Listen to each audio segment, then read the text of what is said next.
how you doing, guys? This is my normal voice. This is my man voice. So hey everyone, we're at our New Hampshire open house. Wanted to interview a couple people who have really unique, cool rigs. And Diego is one of the most unique people I know. So, and there's also a truck involved. Yeah, the truck is also pretty insane. It matches the character. So yeah, do you want to tell us a little bit about your truck, how you started here, what tire size are you on, or where did you start tire size wise? How did you end up here and why? So I think it was 2019.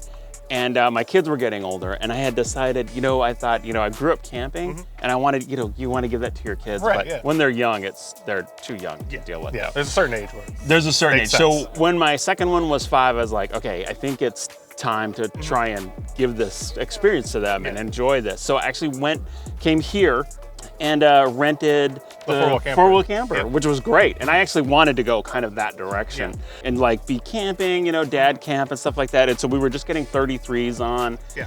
I did the GTS suspension kit. You get a little bit heavier.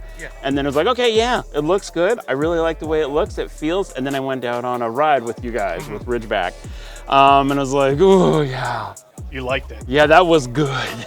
So then I was like, okay, what do I need? And so it's like rock sliders. I got rock sliders, so I still have the original rock sliders that still say mainline overland on them, and skid plates. And then I was like, yeah, let's do another ride. And that was, a little more adventurous, a little more exciting.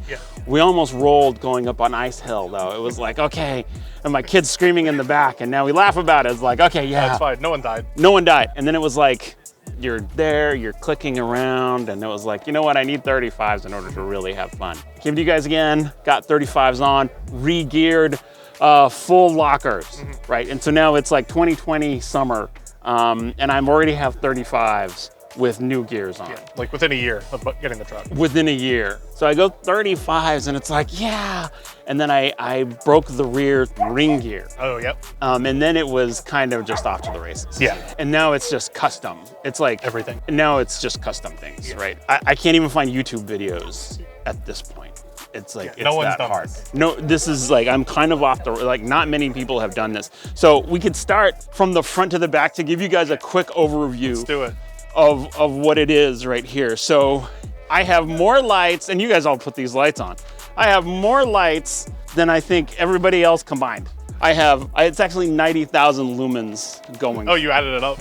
Wow. Yeah, so I added it up. It's close to 90,000 if I include just the basic stock headlights. You guys actually got these shocks on. So these are BP51s that I'm still rocking. These are the original ones that I have. I now roll with 40-inch tires. These are 40, 17 and a half, and these are the same Evo Corsos that I got from you guys. I also, kind of one of the important things here is that this is a custom bumper job. There's a front cross member there.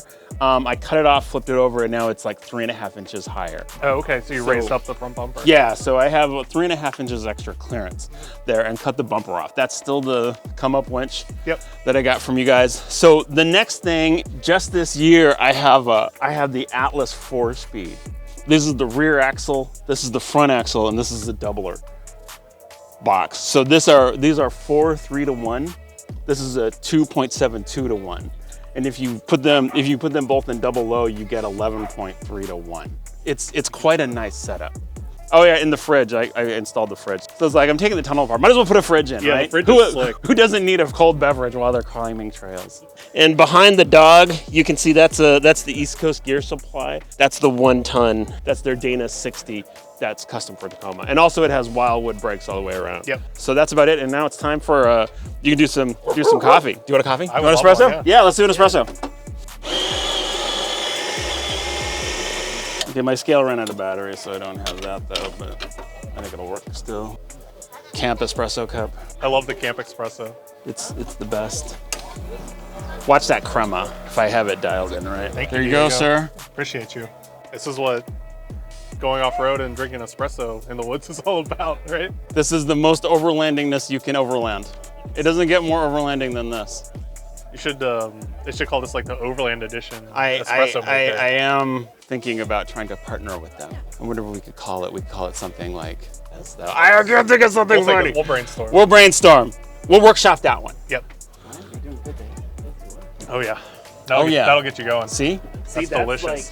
It's all worth it when you're like when you're waking up and you pull a fresh espresso and there's like nobody around you, you're like, oh my God, this is what $100,000 gets you.